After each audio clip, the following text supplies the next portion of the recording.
Assalamualaikum semua, saya Ayu Ameliza Malai dengan NIM 221320009, Prodi Pendidikan Bahasa Indonesia, Fakultas Sosial Humaniora, Universitas Bina Dharma.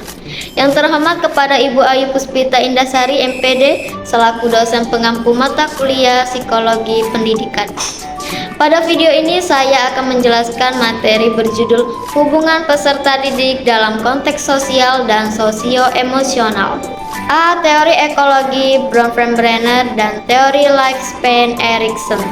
1. Teori ekologi Bronfenbrenner. Teori ekologi Bronfenbrenner menjelaskan bahwa perkembangan anak dipengaruhi oleh berbagai sistem lingkungan yang saling terkait, seperti mikrosistem. Mikrosistem terdapat pada keluarga, teman sebaya, dan sekolah.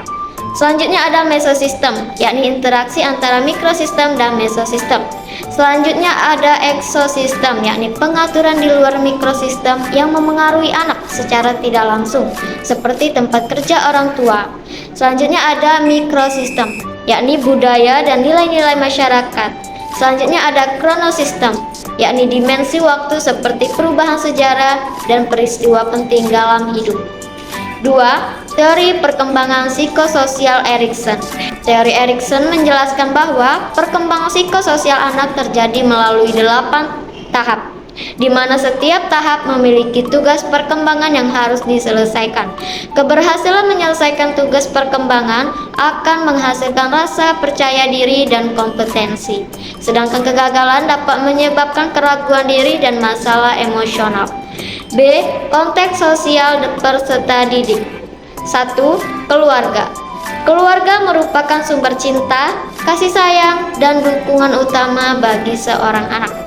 Orang tua sangat berperan penting dalam membantu anak mengembangkan keterampilan sosial dan juga emosionalnya. Gaya pengasuhan orang tua dapat memengaruhi perkembangan anak. 2. Teman sebaya. Teman sebaya memberikan kesempatan bagi anak untuk belajar bagaimana bergaul, bekerja sama, dan menyelesaikan sebuah konflik. Interaksi dengan teman sebaya dapat membantu anak mengembangkan rasa identitas dan belongingnya. Tekanan teman sebaya juga dapat memengaruhi perilaku dan perkembangan seorang anak. 3. Sekolah. Sekolah menyediakan lingkungan belajar yang kondusif bagi perkembangan anak. Guru juga sangat berperan penting dalam membantu anak belajar dan berkembang secara akademis dan sosial. Iklim sekolah dapat memengaruhi perkembangan sosial dan emosional anak. Selanjutnya, C. Perkembangan peserta didik self dan moral. Moralitas adalah seperangkat nilai dan prinsip yang digunakan untuk membedakan benar dan salah.